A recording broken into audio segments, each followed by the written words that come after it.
In this tutorial, I want to do a brief overview of how to clean up noise that you get in your motion capture data. Noise is inevitable. It can create a little bit of jitter here and there that makes the action feel especially computer generated. Ultimately, some degree of noise is good. You don't want all the actions to be perfectly even or made to appear that they were keyframe animated, but you don't want to keep a lot of the noise. And there are various different ways that you can go about cleaning up noise. There are some plugins, depending on the software that you're working in, that allow you to sort of smooth out the noise. I don't personally like those because that often ends up, in my opinion, either not getting rid of the noise enough or alternatively actually kind of destroying the overall motion a little bit. It changes the motion. So if you're really trying to preserve the motion in some way, which is ultimately what you should be doing, trying to keep it as honest to what the original performance was as possible, then you don't want to use a plugin that does all the work for you. So really the solution is for you to do it yourself. The question is, how do you go about doing it? Well, in order to do it, you have to kind of have a little bit of a theory behind it, what you're trying to do. Ultimately, you have to kind of look at your data to begin with to really get a sense of it. So far in this quick scene that I have here, if we just kind of take a brief look at this, you'll notice that there are certain parts of the body that have quite a bit of jitter on them, especially around the hands, the neck, and probably even in the shoulders a little bit there. But then there are other parts that are cleaner. These are parts that I've already gone through, like the hips and up here through the first bits of the spine. Now, I haven't cleaned up yet the chest control, which is what I'm going to do in this video. So that's where we're going to start from, and just kind of a bit of a basic workflow. Just as when I'm doing any kind of keyframe animation, I always start from the part of the body that has the most effect over the rest of the body, and then work my way gradually down a chain of what's the next most influential part of the body, etc., etc. So that usually starts at the hips.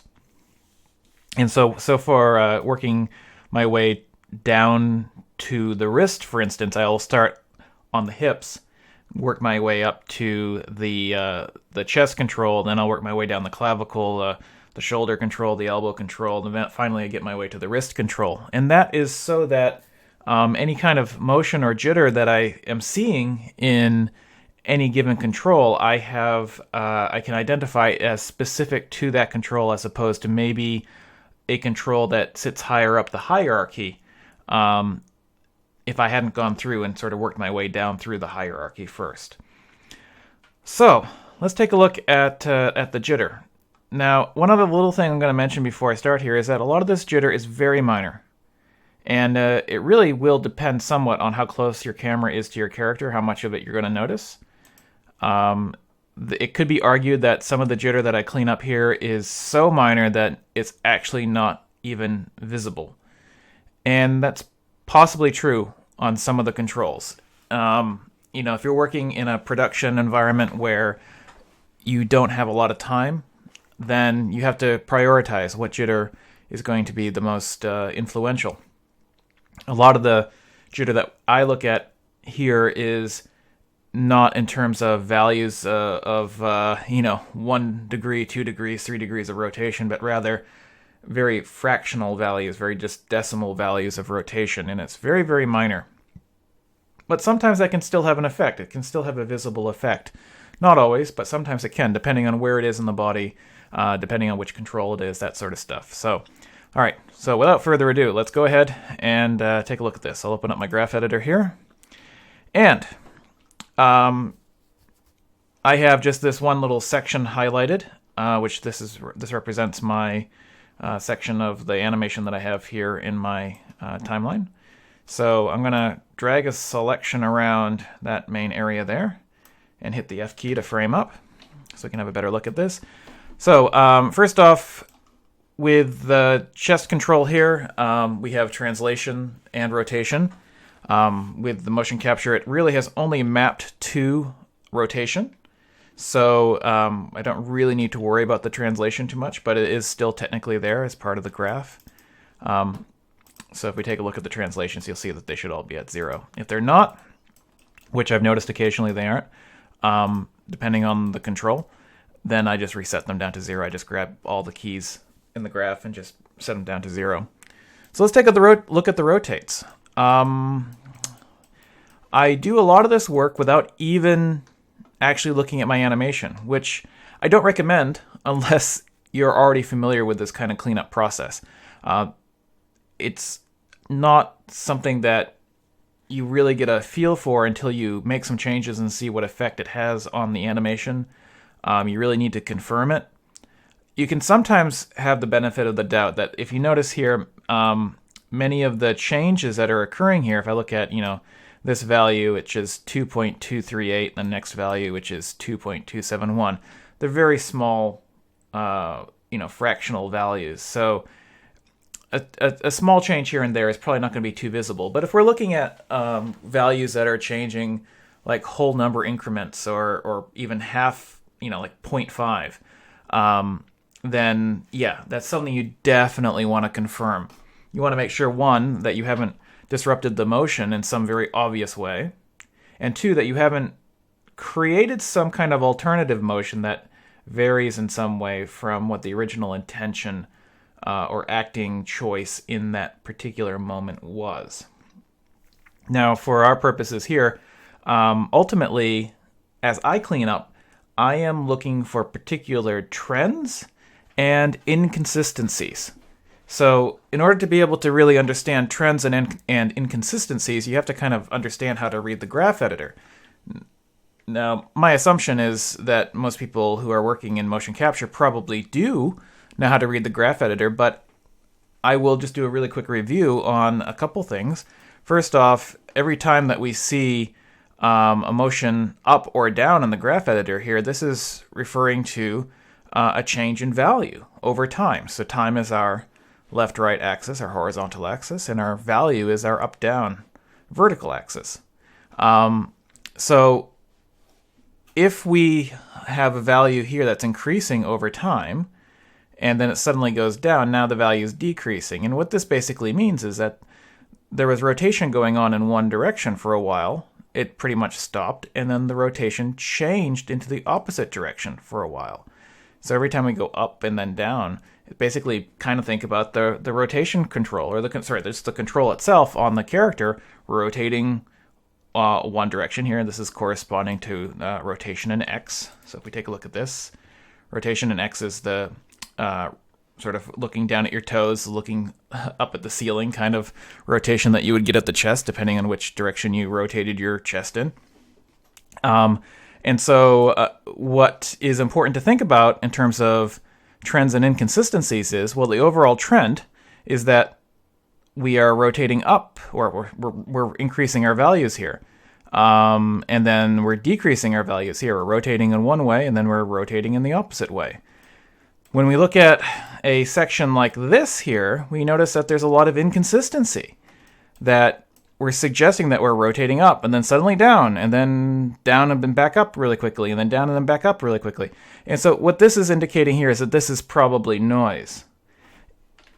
If we look at it as a general trend overall, we see that actually really probably what's happening here is that it's actually trending down through here, kind of leveling off and then trending down again. So we were rotating one way, we stopped moving altogether in this direction, and then we started moving again in the same direction a bit more. And then we eventually start moving in the opposite direction. So each one of these little inconsistencies here is a sign of something that probably needs to be altered or removed in order to be able to preserve the overall trend of the motion. So let's just take a look at that here. Let's just start in here. There's a lot of these little sort of kind of irregularities, and they're just this sort of little humps that go on here. They're just, to me, it is just noise.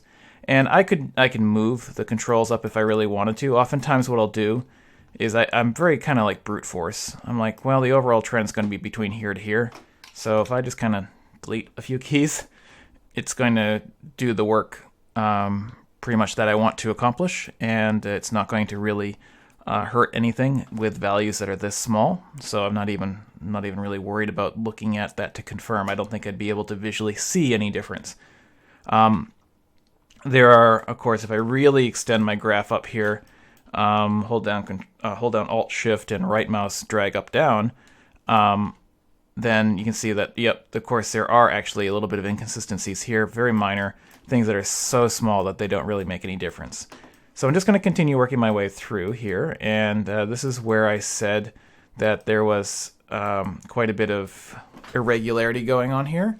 Now, if I look at the animation itself, right, if I just kind of pull this down a little bit here, in fact, I might try to dock the graph editor down here if I can, if it will let me. There we go. A little hard to kind of see. I don't usually end up docking my graph editor down here too often, so let me just, I'll close out of the graph editor and I will create a layout, 2 panes stacked. There we go. And this one will be my graph editor. So this is the panel graph editor. All right.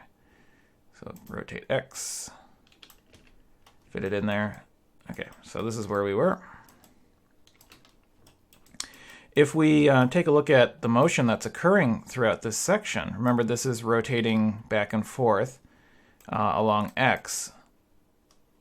There's not a real good reason for why there should be so much noise going back and forth there. There might be a reason why, if I take a look at an overall trend of the movement that happens from up until this point here, and then the body kind of starts to shift in a different direction, maybe there's a reason why this should be up so high, but I think more likely that this overall trend is kind of, if I just grabbed all these guys here and just kind of kept the action flowing like this and just watched what happens here, that I get the same result.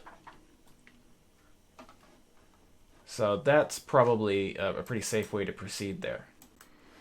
Okay, so also I'll go ahead and kind of pull off a few of these other extra little ones that are inconsistent as well. Now in a big section like this where there's a lot of ups and downs and it's not really all that useful to try to preserve every one of these points, then I look for where does the noise kind of stop. And in this case, it kind of stops right about here. So I'll grab probably all these here. And I'm being really pretty brutal. I'm grabbing all those and just saying, like, there's an overall trend that we were preserving, which was kind of like this. And if you don't like these really linear looking curves, you might go in and try to, create a little bit more splininess to them. This is the keyframe animator in me. Which is not necessarily exactly the way the motion would have gone, but I also kind of recognize that the motion probably isn't perfectly linear either. Here we have, that's not necessarily a problem there, but I'll pull it out anyway. Here we have something that looks like it should be flattened out, like the motion has stopped really doing much, and so I kind of just create something similar to this here. Get this big jump up here, which is probably irregular. Why does it look like this? Well, I've noticed with the noise that oftentimes I see a lot of the same kind of noise across all of the channels, and it's just an indication that there's a little bit of confusion where a marker was at one point, and then the very next point, the very next frame, that it seems to have jumped a little bit. If you were looking at the data as it was originally being cleaned up in the software that was solving the actual optical motion capture, in this case Cortex, which was used to solve this data, you might actually kind of get a sense for why there would be a little bit of noise in one spot more than another, and that has a lot to do with the way that there might have been some holes in the data that had to be filled manually or through some kind of software solution that gave you less than a perfect result. This might be a section that had some of that questionable data that had to be solved in that way. And so that's why we're ending up with what we're seeing here. So I don't get too attached to it so long as I'm able to preserve the overall, again, trend, which is more like sort of what's going on here. So as we continue our way up here, right, there's no reason why on an overall trend of going up that we should suddenly pretty much stop for a frame. So any frame like that, I'll just get rid of. It's very obviously not a correct solution there. And again, we shouldn't really be stepping. You know, we shouldn't be like sort of having these little jerks that are going up. So I would get rid of some of this and probably even stuff like this here. Okay. Now we've gotten to this point where it's definitely stopped and even started to rotate backwards a little bit before doing this big jump up here. And this is really one of those things where it may be worthwhile looking at. But look, there's really no rotation going on there at all to suggest why there should be such a big gap right here. So this is one of those sections I just kind of come in and I say, well, I imagine ultimately that the data should probably fall kind of like in this line here. If I watch that now, still seems fine. And again, right here, why is there a dip down when really the data is just trying to continue going up? This is a continuous curve up that started down here. So that's okay. Now we just kind of maybe have a little bit of change in direction here. And we have this big gap right here, this big dip down, which is obviously a mistake. There's no reason for it, so I get rid of it. Change of direction there, get rid of. Change of direction here that we get rid of. Sometimes we have these little sluggish moments that I can either get rid of or I can move up. So this is just kind of my, I've come to these conclusions based on experience. You can be very hesitant when you start doing this, and there's probably no problem with being hesitant. Ultimately, I am going through and removing data, which is kind of scary because you don't get it back. This is a very destructive process. And I'll be the first to admit that you have to have some degree of confidence and willingness to acknowledge that you might be making mistakes. But at the same time, I still feel pretty confident. Like, again, here's the overall trend is going down like this. We don't need all this up and down, so I'd rather get rid of it than keep it. Usually when I get rid of it, I just try to take one of these other keys and bring them over so that the curve is not so damn straight. I might take this one here and pull it down a little bit so that the easing out is a little bit better. All right. I do try to factor in my animation principles. Now, still some obviously problematic stuff here, but I'm only worried about what's between my keyframes here because this is all really based on what is visible to this camera at this time. In the next shot, I might not see the chest, so depending on what's visible or depending on the hierarchy, I may or may not need to clean up everything. So, for instance, in this shot here, since I don't see the feet, I don't need to clean up the feet. I may need to clean up the legs and the knees a little bit, just because I can see the upper part of the body here, but upper part of the leg there, but I don't need to clean up the feet. So it's no point doing work that you don't actually see. So I'll save that for now, and then if you want to, you could stop the tutorial now, but I will go through and I will finish off rotate Y and Z, and I'll just do this quite fast because I've already kind of explained the process, so I don't really need to necessarily belabor it. I'm just kind of keeping things, like I said, trends and inconsistencies, trying to get rid of any inconsistencies. Here's one where it starts to rotate in a different direction. I'm trying to figure out why. This is rotating around like this, so that might be okay. Not really sure there. Pull that down a little bit there. Here's some more of that strange noise. Get rid of those bumpy sections. And a bit of an irregularity here. There we go. The more that you have this pulled up like this, then the more it's the better you can see it. So I'm just gonna sort of make this a little bit bigger here. Okay. Get rid of that. Get rid of this. Good. Get rid of this. Okay, so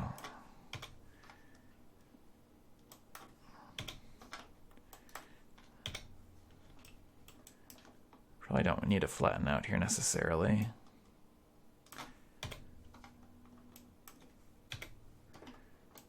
Pull this back. Sometimes when we get too sharp of a curve there where it starts to create too fast of a transition, I'll just pull something back by a frame or so.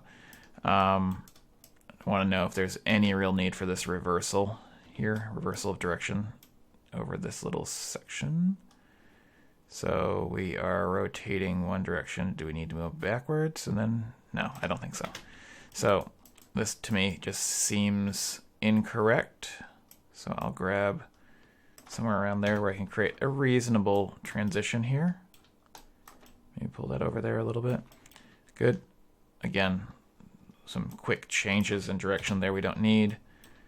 Same story here. Good. Probably can pull that out there. And hopefully you're getting the idea by now.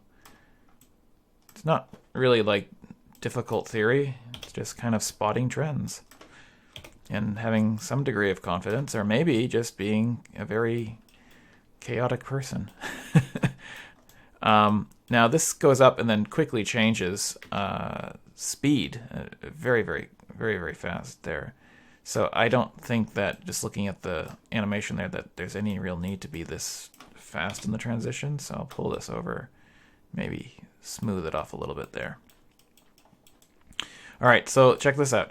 The overall trend here is from this down to here, and then we have this big rapid changes back and forth. There was definitely a lot of problems in the data in just this little section. So I'm going to grab all of that and get rid of it, nuke it. And put that there. Get rid of that. Get rid of this. And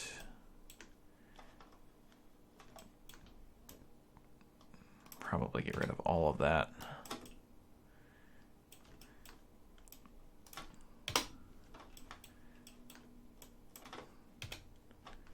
So I just use the delete key to get rid of all this stuff. Look at this big ugly thing. Cool. I'll probably pull this down a little bit here. Good. I might even pull this over. And this, to me, the trend here to me looks like this. So I'm going to get rid of all of that. And I'll get rid of that. Maybe I'll even get rid of that. Okay, cool. One of those needs to go. That can go. And now there we are. All right, so this does take time, very obviously, and you have to just be comfortable with spending the time doing this. I usually put on episodes of The Simpsons to watch, or some kind of music in the background while I do this. I was trying to figure out, if I take a look at the motion here, rotate Z, this is the side-to-side motion. Does it make sense that we go this way and then back so quickly after we were coming down? So, interesting. Hard to say, because we're getting a lot of rotation from down here as well that's affecting this particular control. I think, let's just see what happens. This is one of those cases where it's really easy to see what happens if I were to go in here and just delete sort of all this stuff here. What happens visually up here? All right, delete. Very little. Very, very minor change. And I don't think it's enough to really like I don't think it was worth it ultimately to kind of keep all of this. This doesn't look noisy, but you never know sometimes where the noise is going to come from, or what it's going to affect later on. So I am going to be a little bit reckless there and get rid of it. And I'm just going to take this curve here, move that over there. So that could be one of those sort of a little bit careless kind of actions, but my gut, so to speak, tells me that it's okay. My gut tells me it's okay. Now, my animation director may disagree. However, that's why it's always good to kind of, before you begin doing this, it's not such a terrible idea to create sort of a snapshot of your curve. So for instance, if I were to go in here and go to buffer curves, so create a snapshot buffer curve. And if I were to move something around now, all right, let's just say, let's take a look at this section here, right? I say, this is all noise. Let's delete it. Well, what I've done now is if I click on this curve, you can see here is the current curve, right, in blue, and here is what it looked like before. So if you have buffer curves enabled, it's probably not a bad idea to do this, to have buffer curves enabled in case you make these changes and then you show it to your supervisor or director and they say, no, you don't want to get rid of that. That was important. And this way, at least you know what it was, what the curve looked like, that you can go back. And you can usually see if this is going to work after I deleted all those keys. Let's say swap buffer curve. All right. And that will, it does bring it back. So that's cool. You can get it all back that way, or you can get back what you need. So I recommend working with buffer curves. Right? I'm not too worried about it here for my workflow because I am my own supervisor.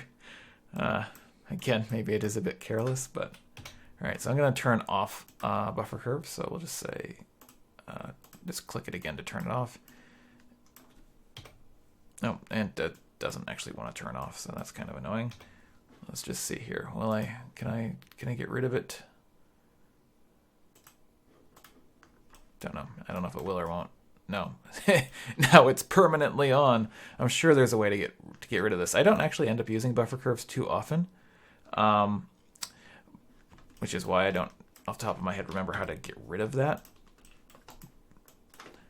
But I do remember that it can be a very useful thing. So, right. I mean, it is kind of nice where you can see what was the original layout, especially when you're trying to create, when you're taking a big section like that where you're cutting it out. It can be a little bit distracting too, though. All right, so the overall trend is from here to here, so I'm going to get rid of everything else. And so, this isn't too bad. Like, the buffer curve kind of gives you an overall sense of, are you hitting the overall interpolation? So especially if you're new to this, and you don't feel entirely confident, the buffer curve definitely provides you with some visual feedback here, that may be useful to you. So, yeah.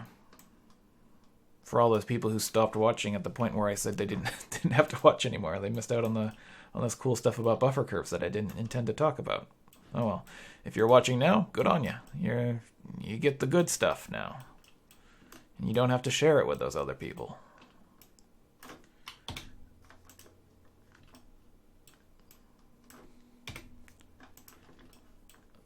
Right. Something like this, I'd just rather have it curve in a little bit more smoothly as opposed to being so quick right there.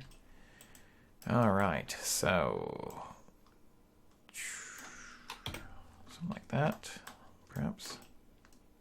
There we go. trend like that. That's an anomaly.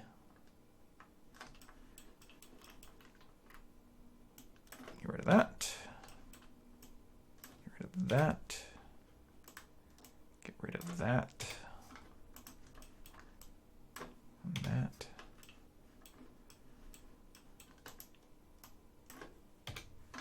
Cool. Look at all this noise here. Lots of downs and ups and downs and ups, and really this is just meant to be pretty flat. So I'll pull this down here. Cool. I suppose right from the beginning it would have actually been kind of a good way to demonstrate what I was doing if I had turned on buffer curves, but that's okay. Cool, so we managed to get through this. If we take a look at the finished result now, let's just play through this. Now you're probably not going to see a tremendous difference from the way that it looked before, but you know, the human eye is very good at seeing anything wrong, especially in, you know, animation of something that's fairly photorealistic. So it's always a good idea to go through and try to clean up as much of this data as possible. And yeah, I'm not going to go through and do anything more than this. This should be enough just to kind of give you a very basic sense of the workflow. And I hope that this is of use to you.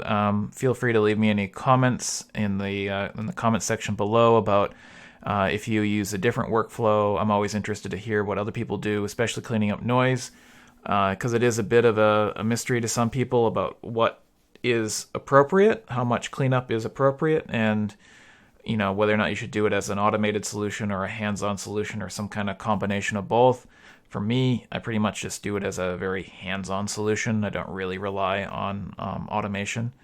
And yeah, so I think maybe just one last little thing I'll mention before I finish, just thinking about what I was saying there, is if I were to take a solution, let's just say that I come in and I grab the curves that I've been working on, and let's just take, you know, rotate X here, right? And let's just do a section of rotate X that we haven't already cleaned up, like this part over here. In fact, I can't even just, the tool that I'm going to use here isn't going to even let me isolate the selection really. It's going to do the entire curve probably. So if I were to go in here and say curves, simplify curve, and even go to the options, there is option for time range, which I might be able to isolate it to the time slider, but I'll just do it for all for now. And this is pretty much dense data because there's a keyframe on every frame. So these are all the default values. So just hit apply. Just take a look at the difference of the curves. Now, obviously, this is far less keyframes to have to worry about. But, you know, is it something that is still the same as it was before? So if I go back and forth, just kind of undoing, like if you look at some of this, it might still be noisy, but there's definitely a difference in some of these areas here. Maybe some of it's equivalent to the way I would have cleaned it up, but I'm pretty sure that there is some loss in terms of what the original data looked like versus what it's ending up being here. Very simplified in some ways. And so I think that there's going to be some degree of loss of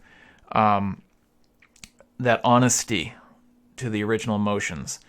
Now, if you have very little time to clean this up, you can try just using simplify curve and just go with it. Maybe you have to add in a few extra keyframes here and there to make things a little less smooth.